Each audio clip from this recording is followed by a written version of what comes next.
నమస్తే, welcome to Liya news. మన ముందున్నారు ప్రముఖ ఆర్థిక, రాజకీయ, సామాజిక విశ్లేషకులు రాజేష్ అప్పసాని గారు. నమస్కారం సార్. నమస్కారం సార్, జగన్మోహన్ రెడ్డి గారు మావిగన్ ప్రస్తావన కొత్త రాజధాని అంటూ ఎప్పుడైతే చెప్పారో అప్పటి నుంచి కూడా ఆయన పార్టీ కార్యకర్తలు, నాయకులు, ఆయన పార్టీ గురించి గొప్పగా చెప్పే అనలిస్టులు, జర్నలిస్టులు కూడా ఏంటి జగన్మోహన్ రెడ్డి గారికి మెంటల్ పీస్ ఏమైనా దెబ్బతినిందా, లేదు అంటే అసలు ఈ స్క్రిప్ట్ ఆయనకి ఎవరిచ్చారు, ఎలా ఈ విధంగా ఆయన మాటలు మాట్లాడారు అని చెప్పి మాట్లాడుకోవడం, అవి వీడియోలు బయటికి రావడం మనం 2 రోజుల నుంచి చూస్తూనే ఉన్నాం. సో దీన్ని కవర్ చేసుకునేందుకే అంబటి రాంబాబు గారు రంగంలోకి దిగినట్టు కనిపిస్తుంది. సో అంబటి రాంబాబు గారు మావిగన్ గురించి అసలు ఎంత గొప్పగా చెప్తున్నారంటే నేను ఒకసారి మీకు అది వినిపిస్తాను. దానిపైన మరి నిజంగానే ఆయన మావిగన్ గ్రోత్ ఇంజిన్ అవుతుందా అన్నది మీరే చెప్పాలి సార్. ఒకసారి వినండి. 14లో రాష్ట్రం విడిపోయింది. ఇప్పటి వరకు పరిపూర్ణమైన రాజధాని లేనటువంటి దౌర్భాగ్యమైన పరిస్థితికి ఆంధ్ర రాష్ట్రం వచ్చిందంటే దానికి 100% కారణం చంద్రబాబు నాయుడు గారి తప్పిదాలు.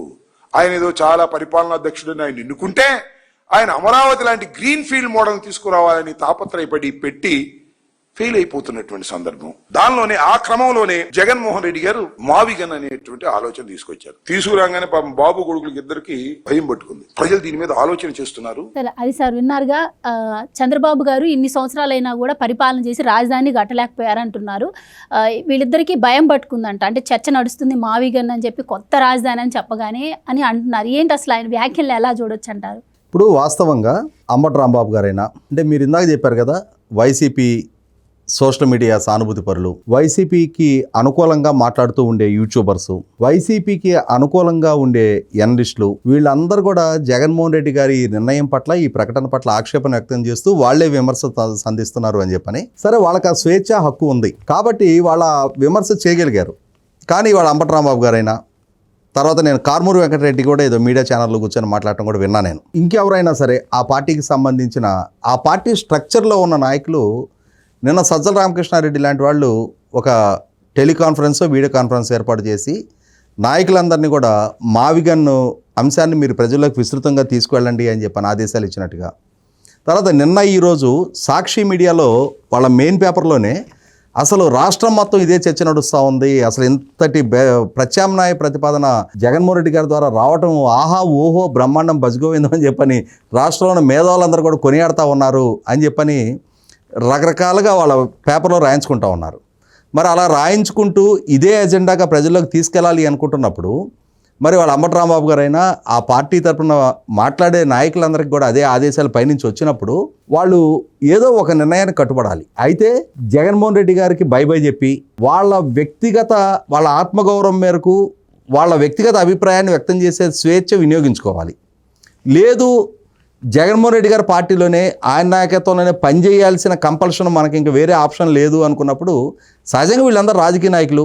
ఎప్పుడో 1989లో శాసనసభ్యుడిగా నెగ్గినా మళ్ళీ తిరిగి 2014లో అదే పార్టీ తరఫున పోటీ చేసేదాకా మరి అంబటి రాంబాబు గారు ఆ కుటుంబం సాన్నిధ్యంతో రాజకీయ ప్రస్థానం కొనసాగించారు కదా. మరి 2014లో ఓడినా, మళ్ళీ 19లో గెలిచినా, ఇవాళ 24లో ఓడినా అదే పార్టీలో కొనసాగుతున్నారు కదా.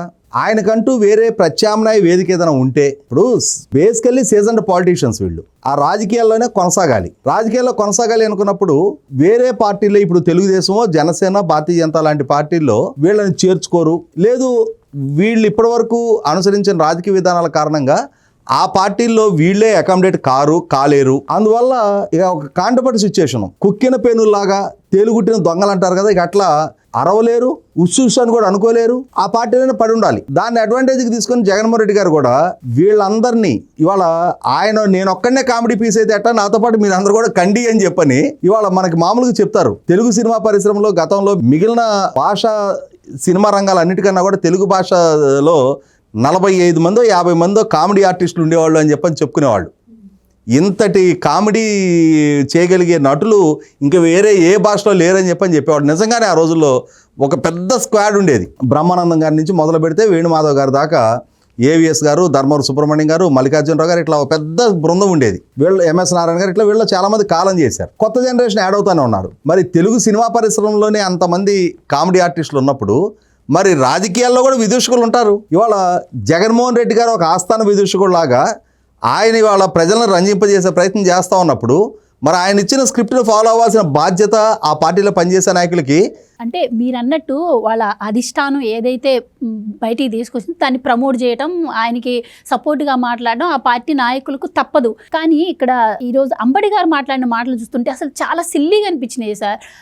చంద్రబాబు ఇన్నిసార్లు పరిపాలన చేశారు, రాజధాని ఎందుకు కట్టలేకపోయారని అడుగుతున్నారు. మరి వాళ్ళు గత 5 సంవత్సరాలు ఉన్నారు అండ్ గ్రోత్ ఇంజిన్ అవుతుంది మావిగన్ అంటున్నారు, తండ్రి కొడుకు ఇద్దరు భయపడుతున్నారు అంటున్నారు. అసలు వీటిని ఎలా చూడొచ్చు అంటారు? ఇప్పుడు పని చేద్దాం. ఇప్పుడు జగన్మోహన్ రెడ్డి గారు ప్రతిపాదించిన మచిలీపట్నం టు విజయవాడ, విజయవాడ టు గుంటూరు ప్రతిపాదన అంతటి ఆమోదయోగ్యంగా వైసీపీ నాయకత్వానికి కనిపిస్తూ ఉంటే, ప్రస్తుతం గుంటూరు జిల్లాలో ఉన్న వైసీపీ నాయకులు ఒక స్థాయి ఉన్న నాయకులే, మళ్ళీ అందరు కార్యకర్తలందరూ కూడా నేను చెప్పడంలా, ఒక స్థాయి, ఒక మండల స్థాయో నియోజకవర్గ స్థాయి నాయకులు అందరూ కూడా వాళ్ళు ఇప్పుడు నివాసం ఉంటున్న ఇళ్ళన్ని అమ్మేసేసి, ఎలా అయితే జగన్మోహన్ రెడ్డి గారు ప్రతిపాదించిన మావిగన్, ఆ మావిగన్లో మొట్టమొదటి వాళ్ళందరూ ఇల్లు కట్టుకొని చూపించి, చూసారా మేమందరం ఇవాళ హైవేకి 2 వైపులా ఇల్లు కట్టుకొని ఉన్నాం అని చెప్పని వాళ్ళు ఒక ట్రెండ్ సెట్టర్లుగా నిలబడమనండి. ఎందుకు ఇప్పుడు అంబటి రాంబాబు గారు గుంటూరు విద్యానగర్లో, అంటే ఆల్మోస్ట్ సిద్ధార్థ నగర్ అంటారు, అది అక్కడ ఎందుకు నివాసం ఉంటాం, గుంటూరు నగరంలో ఎందుకు ఉంటాం, హైవే మీదకి వచ్చేమనండి. ఆయన కూడా జగన్మోహన్ రెడ్డి గారు చెప్తా ఉన్నారు కదా, ఇప్పుడు జగన్మోహన్ రెడ్డి గారి ఇల్లు కూడా తాడేపల్లిలో హైవే నుంచి లోపలికి ఉంటుంది, ఆయన కూడా హైవే మీదకి రమ్మని చెప్పండి. మొట్టమొదట వాళ్ళు ఆచరించి మిగిలిన వాళ్ళకి హితబోధలు చేయమనండి. గ్రామీణ ప్రాంతాల్లో అక్కడ ఎటువంటి సివిక్ కమ్యూనిటీస్ లేని ప్రాంతాల్లో హైవేస్ పక్కన వాళ్ళని మొట్టమొదటి నిర్మాణాలు చేసుకోమను. ఇక్కడ ఇంకొక చర్చ నడుస్తుంది గత 4 రోజులుగా.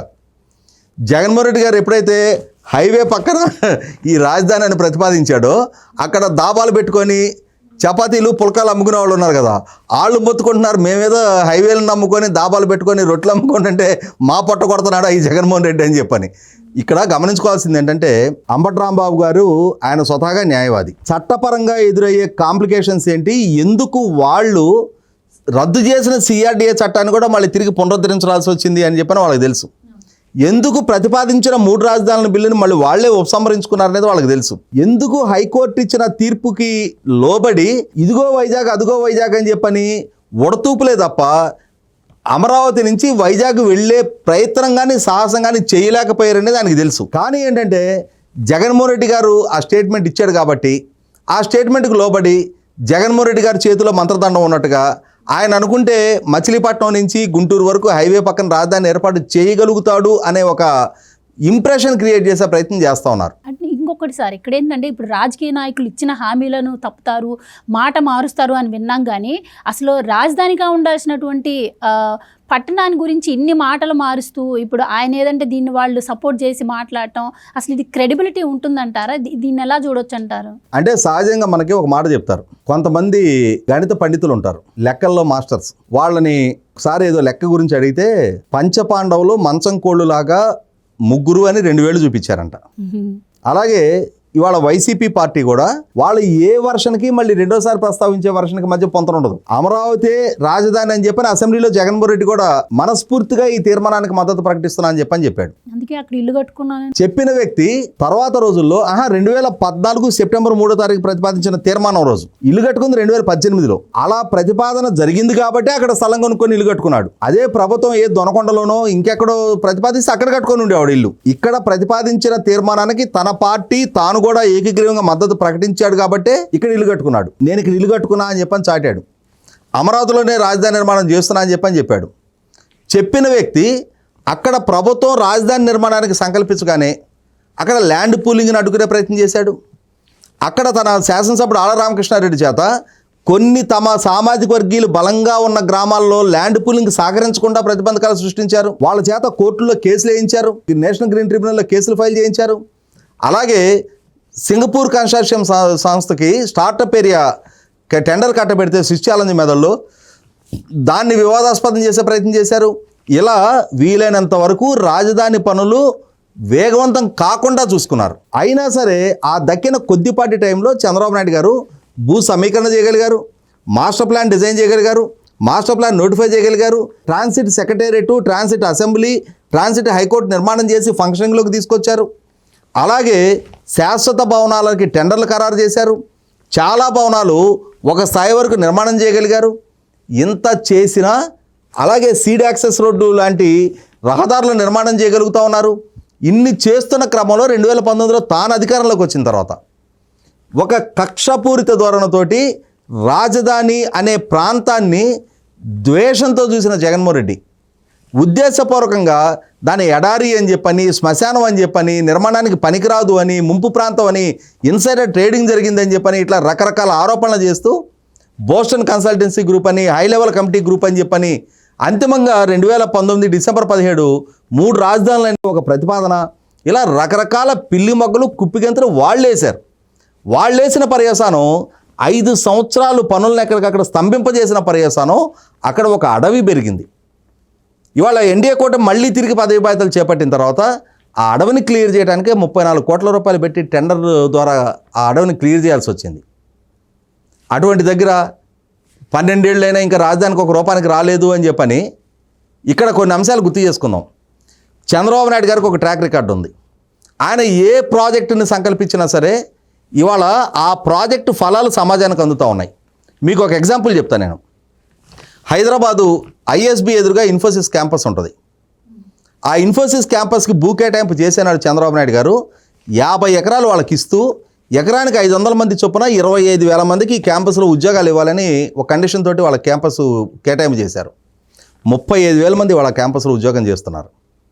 మరి వీళ్ళ నాయన రాజశేఖర రెడ్డి వ్యాన్పిక్ పేరిట 28,000 ఎకరాలు, లేపాక్షి నాలెడ్జ్ హబ్ పేరిట 12,000 ఎకరాలు, అలాగే కాకినాడ ఎస్సీజెడ్ పేరిట 10,000 ఎకరాలు.